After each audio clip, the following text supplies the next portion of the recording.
Señor Presidente de la Conferencia Internacional del Trabajo, estimados representantes de los gobiernos de las organizaciones de empleadores y de trabajadores, agradezco al director general, señor Guy Ryder, quien tan amablemente me ha invitado a presentar este mensaje en la cumbre sobre el mundo del trabajo.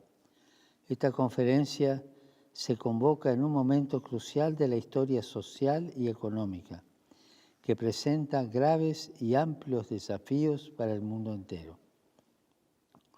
En los últimos meses, la Organización Internacional del Trabajo, a través de sus informes periódicos, ha realizado una labor encomiable dedicando especial atención a nuestros hermanos y hermanas más vulnerables.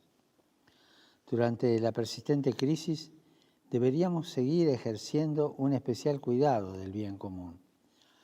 Muchos de los trastornos posibles y previstos aún no se han manifestado. Por lo tanto, se requerirán decisiones cuidadosas. La disminución de las horas de trabajo en los últimos años se ha traducido tanto en pérdidas de empleo como en una reducción de la jornada laboral de los que conservan su trabajo. Muchos servicios públicos, así como empresas, se han enfrentado a tremendas dificultades, algunos corriendo el riesgo de quiebra o total parcial. En todo el mundo hemos observado una pérdida de empleo sin precedentes en 2020. Con las prisas de volver a una mayor actividad económica al final de la amenaza del COVID-19, evitemos las pasadas fijaciones en el beneficio, el aislacionismo y el nacionalismo, el consumismo ciego y la negación de las claras evidencias que apuntan a la discriminación de nuestros hermanos y hermanas desechables en nuestra sociedad. Por el contrario, busquemos soluciones que nos ayuden a construir un nuevo futuro del trabajo fundado en condiciones laborales decentes y dignas, que provenga de una negociación colectiva y que promueva el bien común, una frase que hará del trabajo un componente esencial de nuestro cuidado de la sociedad y de la creación. En este sentido, el trabajo es verdadera y esencialmente humano. De esto se trata, que sea humano. Recordando el papel fundamental que desempeña esta organización y esta conferencia como lugares privilegiados para el diálogo constructivo, estamos llamados a dar prioridad a nuestra respuesta hacia los trabajadores que se encuentran en los márgenes del mundo del trabajo y que todavía se ven afectados por la pandemia del COVID-19. Los trabajadores poco cualificados, los jornaleros, los del sector informal, los trabajadores migrantes y refugiados, los que realizan lo que se suele denominar el trabajo de las tres dimensiones, peligroso, sucio y degradante, y así podemos seguir la lista. Muchos migrantes y trabajadores vulnerables junto con sus familias normalmente quedan excluidos del acceso a programas nacionales de promoción de la salud, prevención de enfermedades, tratamiento y atención, así como de los planes de protección financiera y de los servicios psicosociales.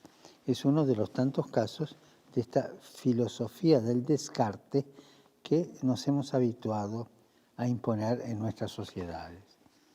Esta exclusión complica la detención temprana, la realización de pruebas, el diagnóstico rastrero de contactos y la búsqueda de atención médica por el COVID-19 para los refugiados y los migrantes, y por lo tanto aumenta el riesgo de que se produzcan brotes entre esas poblaciones. Dichos brotes pueden no ser controlados e incluso ocultarse activamente, lo que constituye una amenaza adicional a la salud pública. La falta de medidas de protección social frente al impacto COVID-19 ha provocado un aumento de la pobreza, el desempeño, el desempleo, el subempleo, el incremento de la informalidad de trabajo, el retraso en la incorporación de los jóvenes al mercado laboral, que esto es muy grave, el aumento del trabajo infantil, más grave aún, la vulnerabilidad al tráfico de personas, la inseguridad alimentaria y una mayor exposición a la infección entre poblaciones como los enfermos y los ancianos. En este sentido, agradezco esta oportunidad para plantear algunas preocupaciones y observaciones clave. En primer lugar, es misión esencial de la Iglesia apelar a todos a trabajar conjuntamente con los gobiernos, las organizaciones multilaterales y la sociedad civil para servir y cuidar el bien común y garantizar la participación de todos en este empeño. Nadie debería ser dejado de lado en un diálogo por el bien común, cuyo objetivo es, sobre todo, construir, consolidar la paz y la confianza entre todos.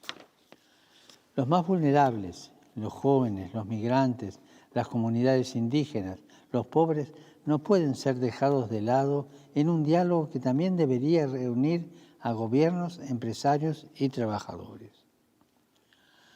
También es esencial que todas las confesiones y comunidades religiosas se comprometan juntas. La Iglesia tiene una larga experiencia en la participación en estos diálogos a través de sus comunidades locales, movimientos populares y organizaciones, y se ofrece al mundo como constructora de puentes para ayudar a crear las condiciones de este diálogo o, cuando sea apropiado, ayudar a facilitarlo. Estos diálogos por el bien común son esenciales para realizar un futuro solidario y sostenible de nuestra casa común y deberían tener lugar tanto a nivel comunitario como nacional e internacional. Y una de las características del verdadero diálogo es que quienes dialogan estén en el mismo nivel de derechos y deberes. No uno que tenga menos derechos o más derechos dialoga con uno que no los tiene. El mismo nivel de derechos y deberes garantiza así un diálogo serio. En segundo lugar, también es esencial para la misión de la Iglesia garantizar que todos obtengan la protección que necesitan según sus vulnerabilidades: enfermedad, edad, discapacidades, desplazamiento, marginación o dependencia. Los sistemas de protección social, que a su vez se están enfrentando a importantes riesgos, necesitan ser apoyados y ampliados para asegurar el acceso a los servicios sanitarios, a la alimentación y a las necesidades humanas básicas. En tiempos de emergencia como la pandemia de COVID-19, se requieren medidas especiales de asistencia. Una atención especial a la prestación integral y eficaz de asistencia a través de los servicios públicos también es importante. Los sistemas de protección social han sido llamados a afrontar muchos de los desafíos de la crisis, al mismo tiempo que sus puntos débiles se han hecho más evidentes. Por último, debe garantizarse la protección de los trabajadores y de los más vulnerables mediante el respeto de sus derechos esenciales, incluido el derecho de la sindicalización. O sea, sindicarse es un derecho. La crisis del COVID ya ha afectado a los más vulnerables y ellos no deberían verse afectados negativamente por las medidas para acelerar una recuperación que se centra únicamente en los marcadores económicos. O sea, aquí hace también falta una reforma del modo económico, una reforma a fondo de la economía. El modo de llevar adelante la economía tiene que ser diverso. También tiene que cambiar. En este momento de reflexión, en el que tratamos de modelar nuestra acción futura y de dar forma a una agenda internacional post-COVID-19, deberíamos prestar especial atención al peligro real de olvidar a los que han quedado atrás.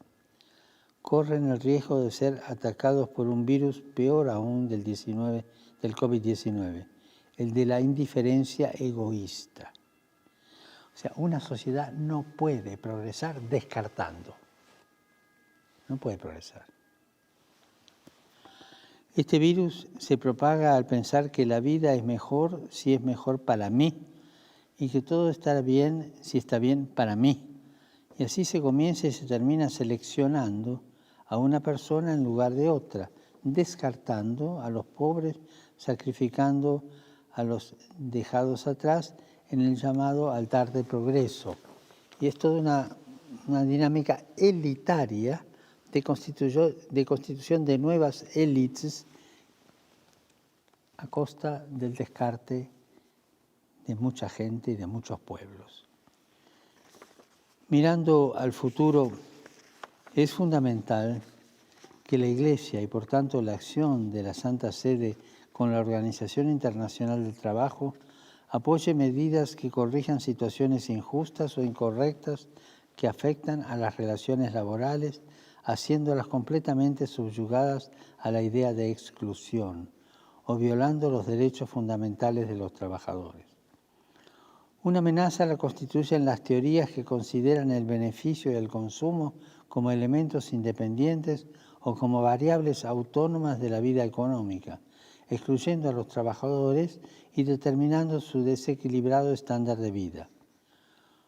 Hoy todo entra dentro del juego de la competitividad y de la ley del más fuerte, donde el poderoso se come al más débil. Como consecuencia de esta situación, grandes masas de la población se ven excluidas y marginadas, sin trabajo, sin horizontes, sin salida. La actual pandemia nos ha recordado que no hay diferencias ni fronteras entre los que sufren.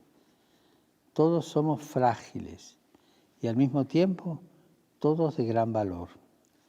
Ojalá nos estremezca profundamente lo que está ocurriendo a nuestro alrededor.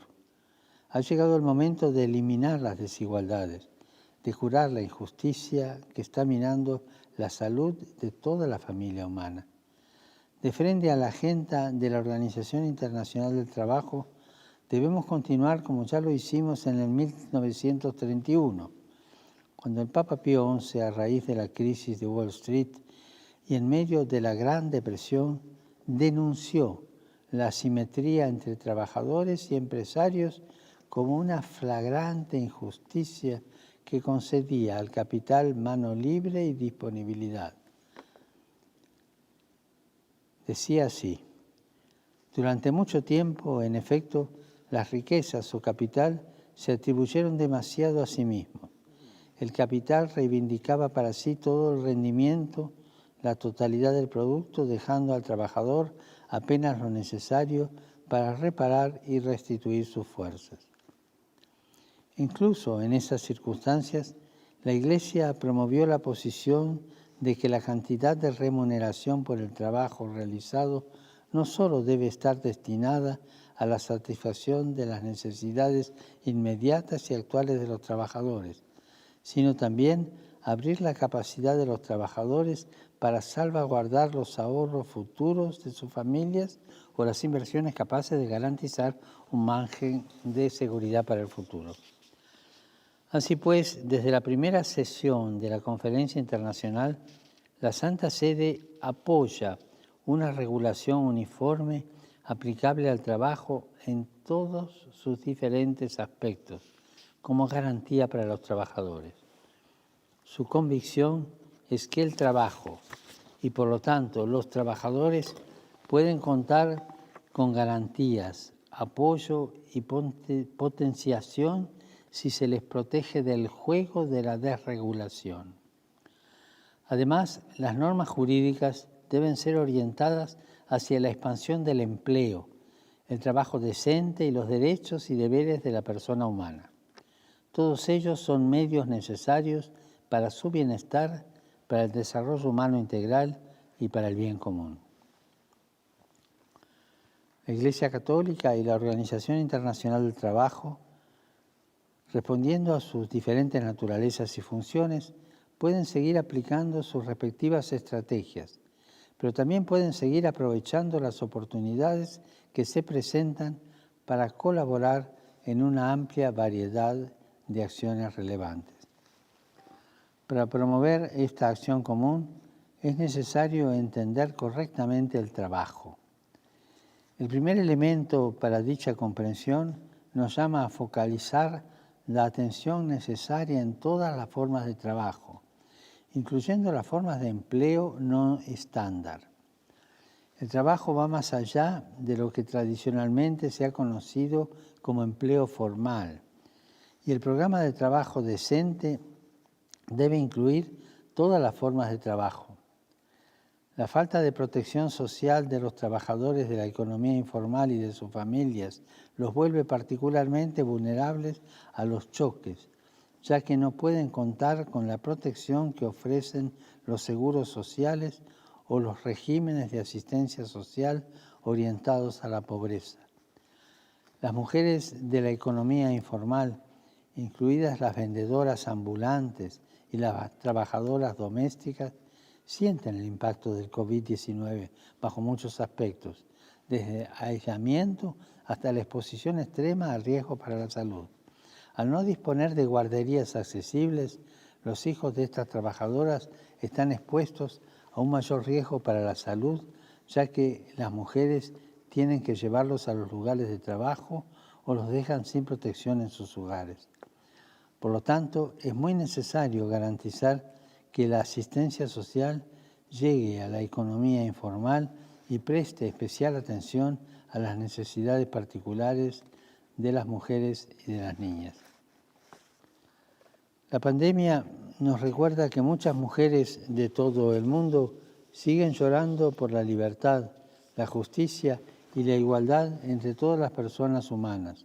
Aunque hubo notables mejoras en el reconocimiento de los derechos de la mujer y en su participación en el espacio público, todavía hay mucho que avanzar en algunos países. No se terminan de erradicar costumbres inaceptables. Destaco la vergonzosa violencia que a veces se ejerce sobre las mujeres, el maltrato familiar y distintas formas de esclavitud. Pienso en la desigualdad del acceso a puestos de trabajo dignos y a los lugares donde se toman las decisiones. Segundo elemento para una correcta comprensión del trabajo. Si el trabajo es una relación, entonces tiene que incorporar la dimensión del cuidado, porque ninguna relación puede sobrevivir sin cuidado. Aquí no nos referimos solo al trabajo de cuidados. La pandemia nos recuerda su importancia fundamental, que quizás hayamos desatendido. El cuidado va más allá, debe ser una dimensión de todo trabajo. Un trabajo que no cuida, que destruye la creación, que pone en peligro la supervivencia de las generaciones futuras, no es respetuoso con la dignidad de los trabajadores y no puede considerarse decente. Por el contrario, un trabajo que cuida contribuye a la restauración de la plena dignidad humana, contribuirá a asegurar un futuro sostenible y a las generaciones futuras. Y en esta dimensión del cuidado entran en primer lugar los trabajadores. O sea, una pregunta que podemos hacernos en el cotidiano. ¿Cómo una empresa, imaginemos, cuida a sus trabajadores? Además de una correcta comprensión del trabajo, salir en mejores condiciones de la crisis actual requerirá el desarrollo de una cultura de la solidaridad para contrastar con la cultura del descarte que está en la raíz de la desigualdad y que aflige al mundo. Para lograr este objetivo habrá que valorar la aportación de todas aquellas culturas como la indígena, la popular, que a menudo se consideran marginales, pero que mantienen viva la práctica de la solidaridad, que expresa mucho más que algunos actos de generosidad esporádicos. Cada pueblo tiene su cultura. Y creo que es el momento de liberarnos definitivamente de la herencia de la Ilustración que llevaba la palabra cultura a un cierto tipo de formación intelectual o de pertenencia social. Cada pueblo tiene su cultura y debemos asumirla como es. Es pensar y actuar en términos de comunidad, de prioridad de la vida de todos, sobre la apropiación de los bienes por parte de algunos. También es luchar contra las causas estructurales de la pobreza, la desigualdad, la falta de trabajo, de tierra y vivencia, la negación de los derechos sociales y laborales. Es enfrentar los destructores efectos del imperio del dinero. La solidaridad, entendida en su sentido más hondo, es un modo de hacer historia, y esto es lo que hacen los movimientos populares. Con estas palabras me dirijo a ustedes, participantes de la 109 Conferencia Internacional del Trabajo, porque como actores institucionalizados del mundo del trabajo, tienen una gran oportunidad de influir en los procesos de cambio ya en marcha. Su responsabilidad es grande, pero aún es más grande el bien que pueden lograr. Por tanto, los invito a responder al desafío que nos enfrentamos. Los actores establecidos pueden contar con el legado de su historia, que sigue siendo un recurso de importancia fundamental, pero en esta fase histórica están llamados a permanecer abiertos al dinamismo de la sociedad y a promover la aparición e inclusión de actores menos tradicionales y más marginales, portadores de impulsos alternativos e innovadores. Pido a los dirigentes políticos y a quienes trabajan en los gobiernos que se inspiren siempre en esa forma de amor que es la caridad política. Un acto de caridad igualmente indispensable es el esfuerzo dirigido a organizar y estructurar la sociedad de modo que el prójimo no tenga que padecer la miseria. Es caridad acompañar a una persona que sufre, y también es caridad todo lo que se realiza, aún sin tener contacto directo con esa persona, para modificar condiciones sociales que provocan el sufrimiento. Si alguien ayuda a un anciano a cruzar un río, y eso es exquisita caridad, el político le construye un puente, y eso también es caridad. Si alguien ayuda a otro con comida, el político le crea una fuente de trabajo y ejercita un modo altísimo de la caridad que ennoblece su acción política. Recuerdo a los empresarios su verdadera vocación: producir riqueza al servicio de todos. La actividad empresarial es esencialmente una noble vocación orientada a producir riqueza y a mejorar el mundo para todos. Dios nos promueve, espera que desarrollemos las capacidades que nos dio y llenó el universo de potencialidades. En sus designios, cada hombre está llamado a promover su propio progreso, y esto incluye fomentar las capacidades económicas y tecnológicas para hacer crecer los bienes y aumentar la riqueza. Pero en todo caso, estas capacidades de los empresarios, que son un don de Dios, tendrán que orientarse claramente al desarrollo de las demás personas y a la superación de la miseria, especialmente a través de la creación de fuentes de trabajo diversificadas. Siempre, junto al derecho de propiedad privada, está el más importante y anterior principio de la subordinación de toda propiedad privada al destino universal de los bienes de la tierra, y por tanto el derecho de todos a su uso. A veces al hablar de propiedad privada olvidamos que es un derecho secundario, que depende de este derecho primario que es el destino universal de los bienes. Invito a los sindicalistas y a los dirigentes de las asociaciones de trabajadores a que no se dejen encerrar en una camisa de fuerza, a que se enfoquen en las situaciones concretas de los barrios y de las comunidades en las que actúan, planteando al mismo tiempo cuestiones relacionadas con las políticas económicas más amplias y las macrorrelaciones. También en esta fase histórica, el movimiento sindical enfrenta dos desafíos trascendentales. El primero es la profecía, y está relacionada con la propia naturaleza de los sindicatos, su vocación más genuina.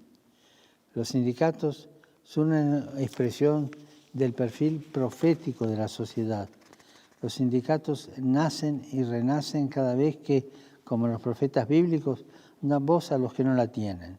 Denuncian a los que venderían al pobre por un par de chancletas, como dice el profeta. Desnudan a los poderosos que pisotean los derechos de los trabajadores más vulnerables. Defienden la causa de los extranjeros, de los últimos y de los rechazados. Claro, cuando un sindicato se corrompe, ya esto no lo puede hacer. Y se transforma en un estatus de pseudopatrones, también distanciados del pueblo. El segundo desafío es la innovación. Los profetas son centinelas que vigilan desde su puesto de observación. También los sindicatos deben vigilar los muros de la ciudad del trabajo, como un guardia que vigila y protege a los que están dentro de la ciudad del trabajo, pero que también vigila y protege a los que están fuera de los muros. Los sindicatos no cumplen su función esencial de innovación social si vigilan solo a los jubilados. Esto debe hacerse, pero es la mitad de vuestro trabajo. Su vocación es también proteger a los que todavía no tienen derechos, a los que están excluidos del trabajo y que también están excluidos de los derechos y de la democracia. Estimados participantes en los procesos tripartitos de la Organización Internacional del Trabajo y de esta Conferencia Internacional del Trabajo, la Iglesia los apoya, camina a su lado. La Iglesia pone a disposición sus recursos, empezando por sus recursos espirituales y su doctrina social. La pandemia nos ha enseñado que todos estamos en el mismo barco y que solo juntos podremos salir de la crisis. Muchas gracias.